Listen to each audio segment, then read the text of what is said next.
Pag-abi-abi halin kay Judas, alagad ni Jesucristo kag utod ni Santiago.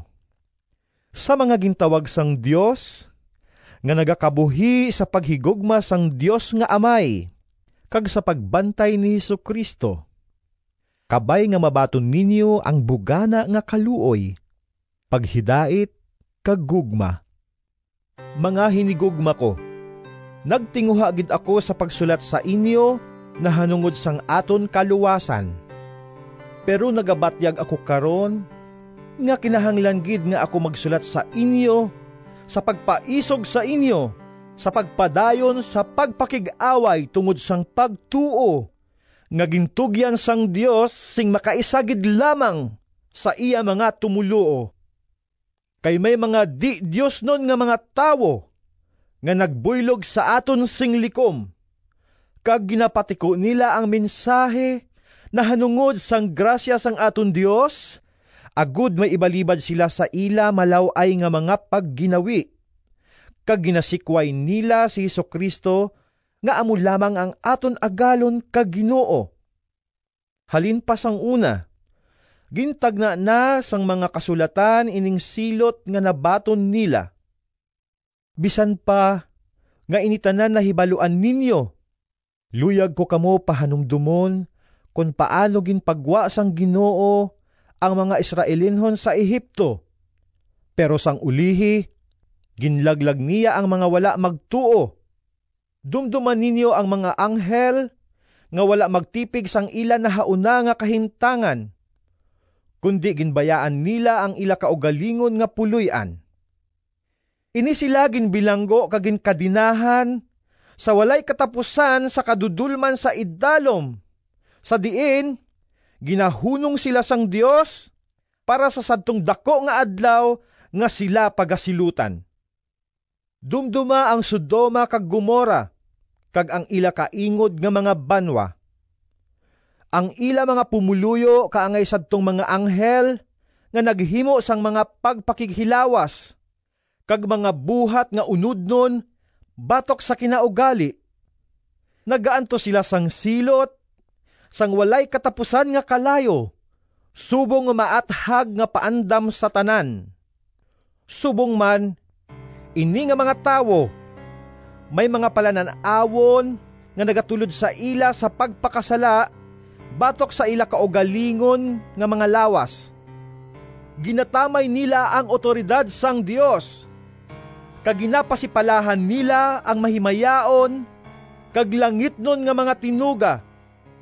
Bisan pa gani ang pangulo nga anghel nga si Miguel, wala makahimo sini.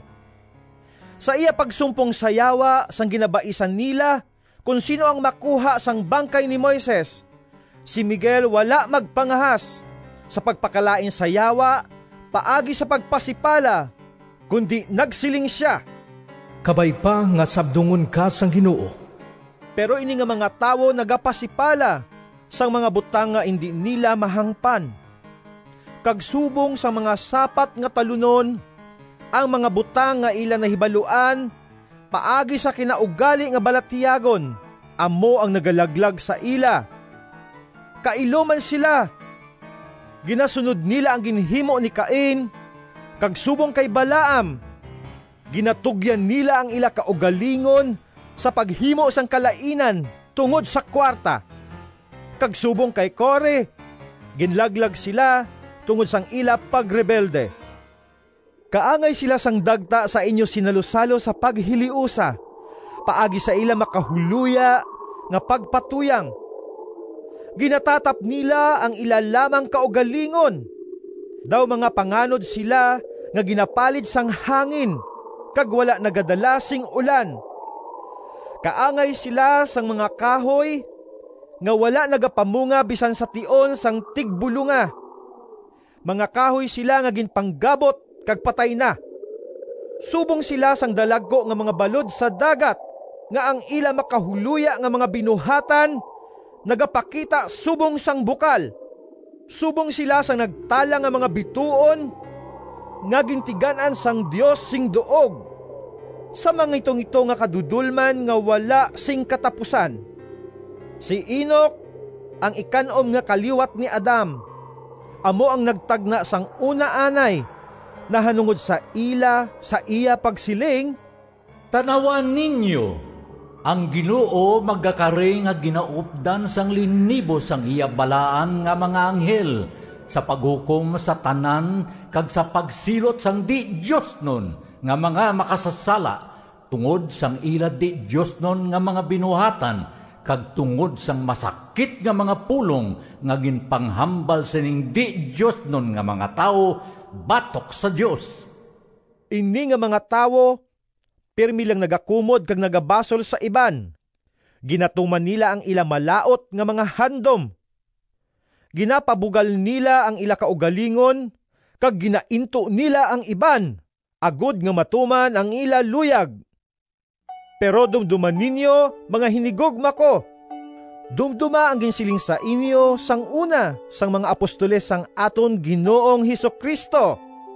Nagsiling sila sa inyo, kung mag-abot ang katapusan nga mga inadlaw, may mga tawo nga magayaguta sa inyo. Mga tawo nga nagatuman sang ila di Diyos nun lamang nga mga handom. Amo ini sila, ang nagapahito sang pagbinahin-bahin, nga ginagamahan sang ila tawhanon nga mga handom, kag wala sa ila ang espiritu. Pero kamo, mga hinigugma ko, patubuan ninyo ang inyo kaagalingon sa inyo pagtuo nga labing balaan. Magpangamuyo kamo sa gahom sang Espiritu Santo, kag tipigi ang inyo kaugalingon sa gugma sang Dios. Samtang ginahulat ninyo ang aton Ginoong Hesukristo nga sa iya kaluoy, magahatag sa inyo sing kabuhi nga walay katapusan. Kaluoy ang mga nagapangduha-duha, luwas sa sila paagi sa pagsabnit sa ila gikan sa kalayo. Kaluoy man ang iban, pero mag-andam kamo, kag kangil-ari, bisan pa ang ila mga bayo, nga naman sahan sang ila lawas nun nga kailigbon. Sa iya nga makasarang sa pagbantay sa inyo, agud nga indi kamo mahulog, kag sa pagdala sa inyo, nga wala sing dagta kag malipayon sa iya mahimayaon nga atubangan. Sa isa lamang ka Dios nga aton manluluwas, paagi kay Hesukristo nga aton Ginoo. Sa iya ang himaya, pagkahalangdon, gahom kag otoridad, sa tanan nga nagligad nga mga katuigan, sa karon, kag sa walay katubtuban, kabay pa